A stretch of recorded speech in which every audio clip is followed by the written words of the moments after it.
Tonight on KGW News, a family's fury and disbelief. He's a menace to society. As they call for justice after a teenage father allegedly killed his own son. 4 years old, he had a whole future ahead of him. Also tonight, protecting students from gun violence. You know, gun violence is getting younger and younger. The outreach program hubbed around Portland schools.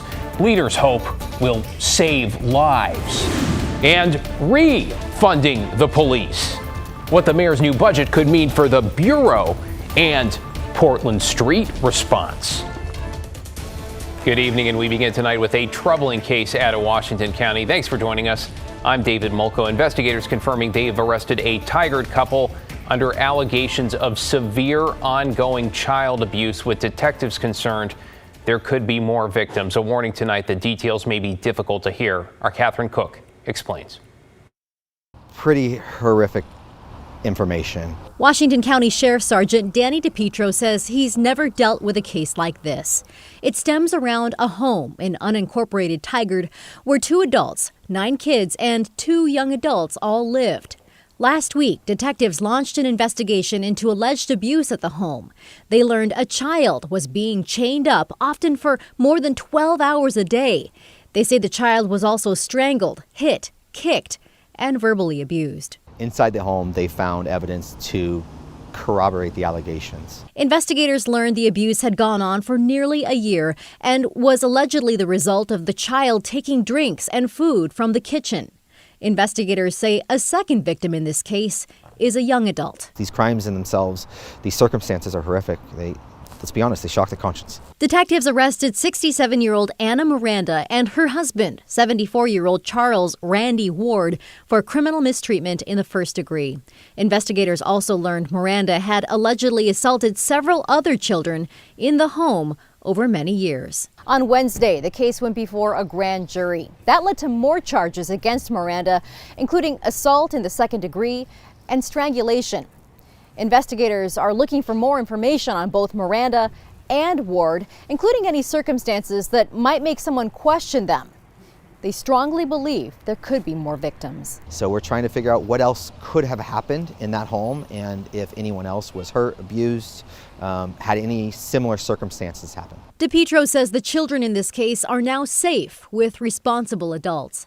He also clarified that they're not part of the foster care system. Beyond that, investigators aren't saying how the kids and the suspects are connected, other than they're all known to each other. Our goal here is to protect the victim and victims as much as possible. This is horrific, what they've had to go through, so any more trauma, we'll do anything and everything we can to protect them. In Washington County, Catherine Cook, KGW News.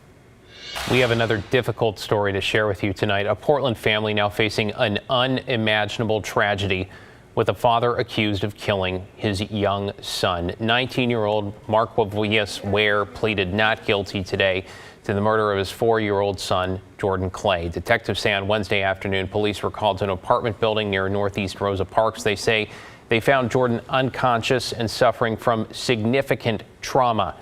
He died after being taken to the hospital. Today, emotions understandably spilled over both inside and outside that courtroom, including this from Jordan's mother and great-grandmother. I want him in jail for the rest of his life. If you can't tell, he's a menace to society. You want to hurt somebody, but you know you can't, because we got to leave it in God's hands, number one, and we got to live in justice hands. Well, Jordan's mom and her family say he had been with his dad for the last month or so. The family had been trying to get him back because they felt he wasn't getting good care. Marquavius Ware, is due back in court next Thursday. To get you caught up on tonight's other headlines now, police have identified one of the 2 victims found dead in Portland's Centennial neighborhood. The family of 34-year-old Harry Latour Jr.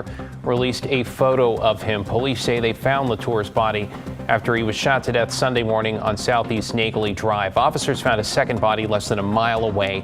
That man has not been identified. In Salem, the Senate showdown stretched into a second day when most Republicans did not show up to work. GOP lawmakers say it's not a stall tactic as the Senate prepares to take up bills on abortion and gun safety, but rather about Democrats violating a law that requires bills to be summarized in plain language. So what do party leaders think Oregonians make of the walkout? Most citizens don't even know that we're actually in session. So I think the people who follow the legislature pretty closely do, but most Oregonians are going to work, taking care of their kids, and trying to live their lives. I do believe that Oregonians are smarter than he's giving them credit for. They do know that we are here and doing the work of the people of Oregon. Well, no word on when this is going to end, though we do know Senators Lieber and Knopp also had a nice, big, long meeting today, as Lieber put it, about all sorts of different issues. The Republican leader, meanwhile, is also talking to the governor. And Portland officials have selected a California nonprofit to run the Rose City's latest safe rest village. Urban Alchemy will manage the Peninsula Crossing Village in North Portland. Now, this is the same organization the mayor picked in March to operate the city's first large-scale sanctioned homeless camp. That's at Southeast 13th and Powell. It has yet to open. Urban Alchemy also operates sites for homeless people in California and Texas. Well, meanwhile, Ted Wheeler released a $7 billion+ proposed budget this afternoon, which, among other things, includes funding to hire 43 additional police officers. Let's bring in Alma McCarty. And Alma, as with any budget, there is a lot to break down. It is always in the details. So what else stands out? David, you mentioned PPB. There's also money to reinstate a fire and rescue program and funding to return the elk statue downtown.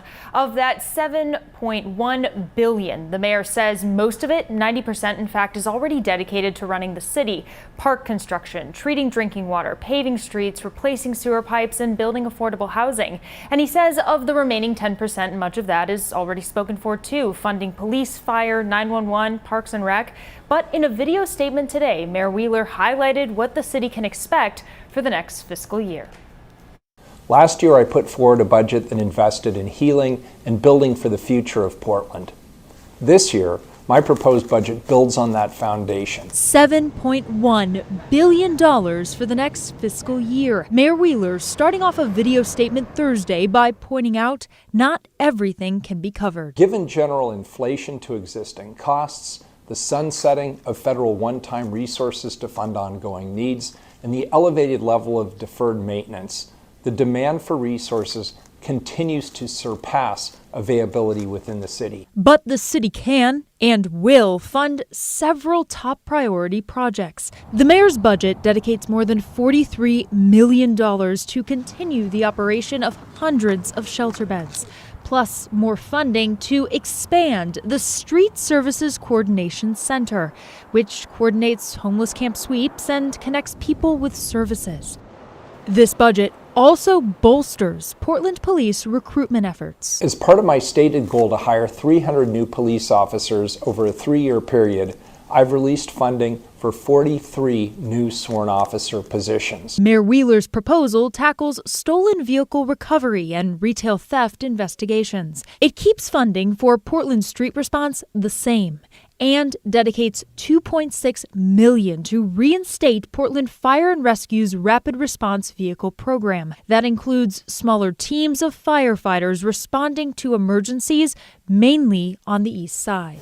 As for economic recovery and livability, the mayor plans to keep up trash collection and graffiti abatement, dedicating nearly $22 million to those efforts. $400,000 will go to Solve to clean up neighborhoods, and $2 million is slated for derelict RV enforcement and towing. We'll continue funding street lighting citywide to encourage Portlanders to get into their community and take advantage of all that our small businesses and events have to offer. The mayor's setting aside money for those too through a small business stabilization program and a promise to invest in more events. And finally, I'm proposing to rebuild and reinstall the Thompson elk to its natural habitat. This budget also accounts for the overhaul to city government approved by voters in November. Millions of dollars have been dedicated to fully implementing the charter change by January 1st, 2025. Now, this isn't a done deal. City Council will approve a final version in June. There's a budget work session next Tuesday, then a public hearing where Portlanders can weigh in on Thursday. We will have a full link to the 300-plus page document. on KGW.com. Yeah, David? if you have an opinion, now is the time to speak up. A lot of detail there, Alma. We appreciate you going through it all. Thanks so much.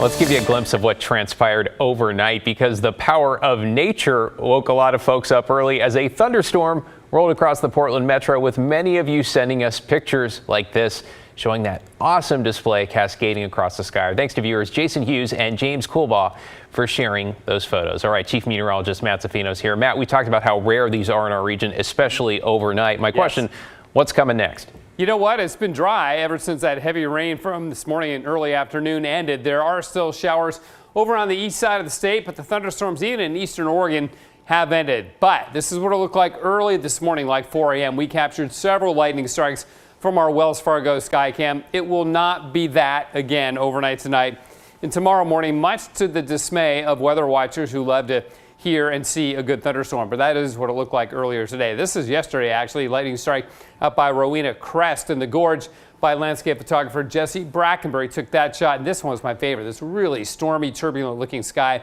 that Jesse also captured out that way. But again, things have dried out. It hasn't rained for several hours now, and the onshore winds are increasing. Notice they're out of the west and southwest throughout the region here, throughout the metro area, southwest of Eugene, Salem. So that means that cooler coastal air is infiltrated the western valleys, and that will also go to inhibiting the threat of thunderstorms, although we're likely going to see showers in the afternoon for the next couple, 3 days. So no more thunderstorms.